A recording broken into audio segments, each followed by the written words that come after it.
Today I'm here, we're actually at the Vermont Uniting Church Hall at a sit and sew day, and we're just staging this especially because we have a very special guest with me, and that's our new president, Rosanne Fuller. Hi Rosanne. Hi. I have a little bit of a background story I'd like to share with you. It was actually at this venue around about 2 years ago when Cindy brought Rosanne up to me and said, Chris, I'd like to introduce you to Rosanne. She comes to the Modern Group and she's interested in joining our leadership team and any other committee that has events, because she's good at organising events. And I knew that I was about to retire from Festival of Quilts, so this was a joyous announcement. So I said, well, perhaps you'd like to join the Festival of Quilts team, which she duly did. But somewhere in that little transition, she let it slip that she actually wouldn't mind being the president. Well done. I actually had a interstate visitor with me about that time, and I said to her, Pip, I had the strangest conversation with someone the other day. She's fairly new to the guild. She's really only been to the Modern Group, and she wants to be the president. I said, I don't know how to feel about this. You know, usually you serve a long apprenticeship, you've been a member for forever, you know the guild inside out. I said, but she seems really nice. Well, really nice is an understatement. She's a fabulous person. And yes, she did want to be president, but she didn't want to do it immediately after Heather Ford retired. So we had an arrangement. I said I'd fill in for a year. She could be mentored by both Heather and myself, and then she would take over at our AGM this year, which is what she did. Yeah. Congratulations. It's good to get someone new with fresh ideas. And she's younger than us. That's really important. So, yes, welcome Rosanne to SAQ, to the leadership team, and to the presidency. Yeah, thank you. It's been a bit of a baptism of fire, hasn't it? But it was that chat with Cindy at the Model Group that initially got you interested. Can you remember why you thought you might be interested in taking on a leadership role? Yeah, Cindy is very encouraging, and she told me there's this vacancy, and I went to the members' meetings and was told that there's this vacancy. And I think she could see qualities in me, and she just encouraged me and built me up. I had a change in my life circumstances, which I needed to be. There's a spot that needed to be filled. I thought I had the skills. I don't have quilting expertise, but I don't think you need quilting expertise to be a leader in the organisation. So, yeah, I had a space, and I love being challenged. I love learning new things, and I love supporting others to be good and to do their best to enable others. So I thought it was something that I could do, and help everyone out. Because you've come from a teaching background, and so organising events was on your radar. Yeah. And that's already pretty evident. Now, over the last 2 years, we've done a couple of road trips together to the Riverland, and I've got to know you really well. And one thing you've been very open about from the very beginning was a traumatic event that happened to you in 2018. Yeah. And I know that you're comfortable with getting that out there so that people understand perhaps sometimes how you react to things. So you want to tell us a little bit about 2018? Yeah. My life turned around big time in 2018. I was teaching, and I had a head clash with another student, and as a result of that, it was found that I had a brain tumour which needed to be removed. And so the process of the healing from having a brain tumour removed is brain tumour removal is classed as a brain injury, and so just the process of healing from that, it takes a good 6 years to heal from a brain injury, and you only ever get as good as you only get in that 6 years. There's always damage, and so for me, I suffer brain fatigue, and so if I do too many things too much at one time, that'll be it. I'll have to take a rest. So there will be times when I may disappear for a day or two just to chill at home if I've had a lot of meetings or big events. And then there's I've got short-term memory issues, so I've always been taking notes, and I always have lots of notes so I can be prepared. So I find they're issues, but they're not issues because I've found ways to work around them. You've got coping strategies. Yeah, I've done a lot of work to do that. The one that scares me the most is I now often react rather than respond. And so if I'm not getting my message across, or I'm not being understood, I've become frustrated really quickly and react rather than respond, and that scares me. But it hasn't happened. Noticed that. It hasn't happened yet. So yeah, and also I think having people understand that I have a disability, but it's not going to stop me. I think that's really important. And don't make compensations for me, because I've got my own coping mechanisms. Yeah. And it's good for people to understand, isn't it? I remember when Heather took over the presidency, she said she had a hearing problem, and that gave people the understanding that we had to compensate for that. Yeah. And that's the reality of life today, isn't it? And particularly at the age that we're all advancing towards, the little issues happen health-wise and impact on us. So you shadowed Heather and I for close to 18 months, and you've now been president for 6 months, not quite. No. Well, 4 months. I'd be really interested in what your perceptions were about how SA Quilters is structured, how it's managed, and if you have any ideas about improvement, because any organisation has to constantly evolve and change. Anyone that thinks that the role is just a babysitting role is naive. Yeah. So do you have some thoughts that you'd be happy to share? I was really, really impressed with what I found with the SA Quilters. It had a lot of structures. It had a lot of processes in place to enable everyone to be successful in whatever roles they had and whatever activities they were doing. And I thought, well, how can I improve this? How can I move this on? And another thing was, I found that everyone was so helpful in supporting each other to be successful. There was no one trying to have an ego trip. No one doing anything because they wanted to be better than anyone else. Everyone was supporting, and if there's something I couldn't do, someone would always step in to do it. And that was so liberating for me, so freeing, that I wasn't held up and stuck with how am I going to do this, because I knew there's always someone there to support and help. Way forward, we all keep talking about we need younger people in the organisation. So I'm trying to find ways that we can relate to younger people and be noticed by younger people, so that we're relevant for them when they do come through. So it might be through social media, it might be through the way we are out in the community, things like that.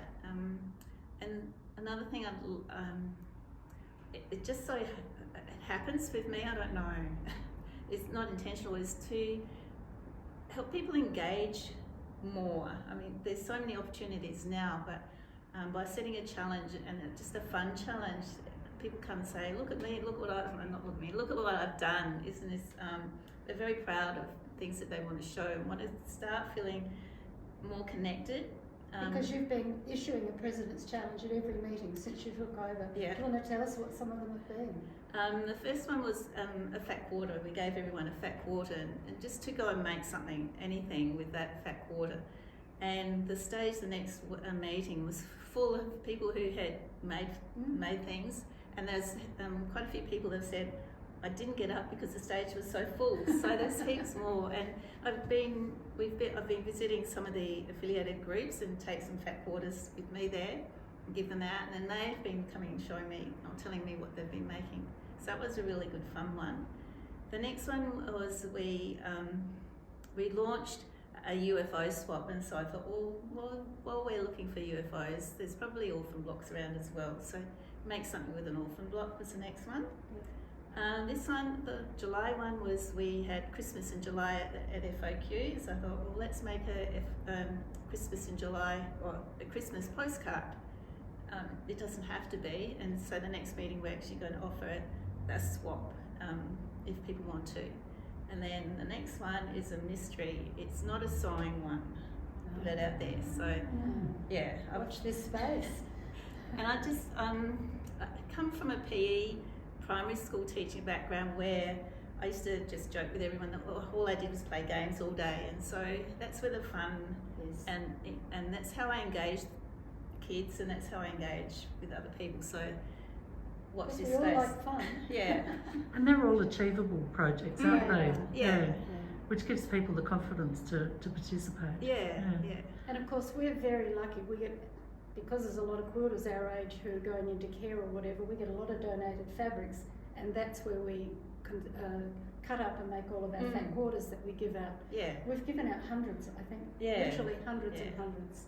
So all those donations go to a very good cause. It's good to be able to use those donations in a positive way.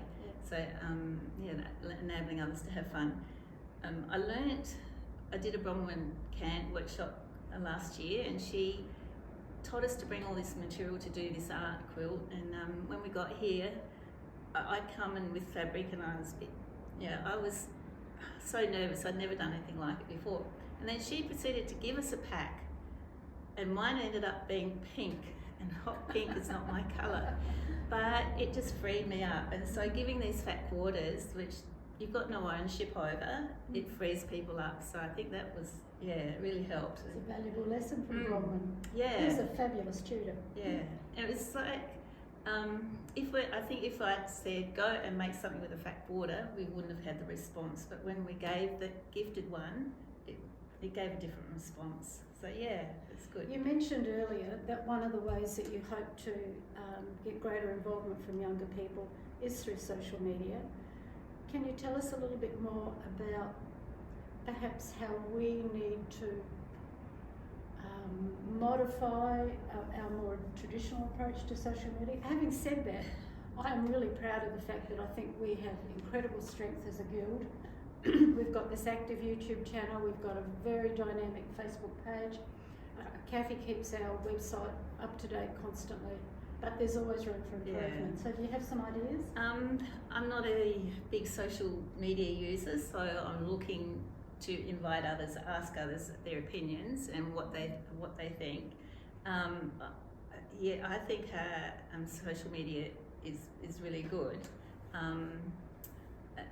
With the challenge that I set, I've asked that people post what they've made on our social media. So I'm trying to get some engagement that way, so people can see some activity, people contributing. So it's not just us posting, but you can respond as well.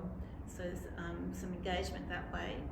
I think Kathy won't like this, but QR codes, using QR codes. So people, when we were at the Festival of Quilts booth, we're talking to some younger ones, and they bring up their phone and say, "And where's your website?" And we go turn over a little pamphlet and say, "Well, it's written down there." So if we had the QR code, they could that's what they do. They just go in, go into their camera and go into whatever they want to that way. So I think just little things like that will help and be more approachable, be more accessible to people. So We recently held a Festival of Quilts here in Adelaide. It was highly successful, but for the last 2 years, Craft Alive have allowed us to have our own booth. And you might like to recount some of the statistics that we achieved in that booth. Putting me on the spot there. I know we had 20 new members, and a lot of those are newer or younger.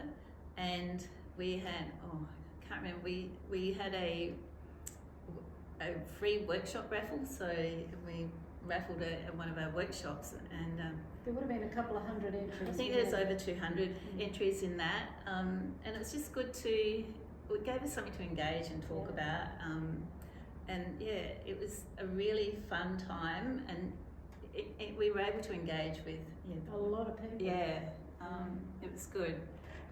So we really appreciate the support that Craft Alive have given us. Now, a lot of the people that stopped weren't necessarily quilters, but we engaged them anyway, and I think that's one of the things that interests you a bit. It's not just talking to the converted, but it's converting the unconverted. So, you've got any thoughts about that? Being out in the community, and we've got a space that we're going to be using on a Saturday morning every fortnight down at Save the Children op shop. They're setting up a community, they're trying to make it a community hub, so we're hiring that for 3 hours. That's the one on Port Road? On Port Road, 3 hours on a Saturday where a group of us are going to go and be crafting. It doesn't have to be quilting, it just be crafting. It's to engage with the people that come into the shop that then want to repurpose their clothes or whatever they're purchasing, and engaging with them and helping them get the skills and maybe get involved in that way. So that's one way that we're pretty excited it's happening. And then Michael with his quilt at Festival of Quilts is a very tactile quilt. And do you want to give a little bit of a backstory to that one, because it engaged a lot of people? Yeah, Michael's sister Ruth, she's an American, lives in America. She became blind within 36 hours, not very long, about 3 years ago. And so Michael has made this quilt it's got lots of different textures on it, and he's made written braille, a lot of messages for her in braille across it. And he exhibited that in Festival of Quilts the other weekend. And he got his sister out from America, and they both stood with that quilt for the whole weekend. It was a 3-day weekend too. For 3 days, sharing about what it meant and what it was. And so we're looking at engaging the community in different ways, and so there will be an exhibit next year that will have a tactile essence to it as well. And we've been working with the Vision Impaired School and seeing if we can make links there. So just making connections with different people, being accessible to everyone. Yeah. And it's a tradition here in SA Quilters that the President issues a challenge each year, and you might like to tell everyone what your challenge is for the leadership team, because it ties in with that, doesn't it? My challenge for the leadership team this year and our leaders of the different groups is to make a piece that the theme is texture, and to be prepared for it to be touched when we display it at FOQ next year. Can't wait to see what people come up. I have to say I'm totally intimidated by that challenge. Totally intimidated. Yeah, it's just sort of, and I like to set challenges. It's a challenge. Yeah, that's that's how growth happens. That's how it is. Just in conclusion, I'd like to just acknowledge how awesome you have been. I'd like to say that I count you as a good friend now, even though I had great reservations initially when you came from nowhere. But how fortunate SA Quilters is to have you do what you did, because both Heather and I struggled a little bit towards the end of our presidencies, finding someone that wanted to take on the role. To have a volunteer, we didn't have to coerce anyone, was wonderful. But already you're doing a fantastic job. I've not heard any criticism of what you're doing, and that's always a positive, because quilters are pretty quick to state their mind. So I would just like, as the immediate past president, to wish you all the best for the next 2 or 3 years. You could have it for a lifetime, you never know around here. But look, thank you for sharing today, and I hope that everyone watching gets to know you a little bit better too, and maybe finds you nice and approachable, because she's totally approachable. Absolutely. Yeah. So thank you, Rosanne, and thank you everyone for sharing this little chat with us.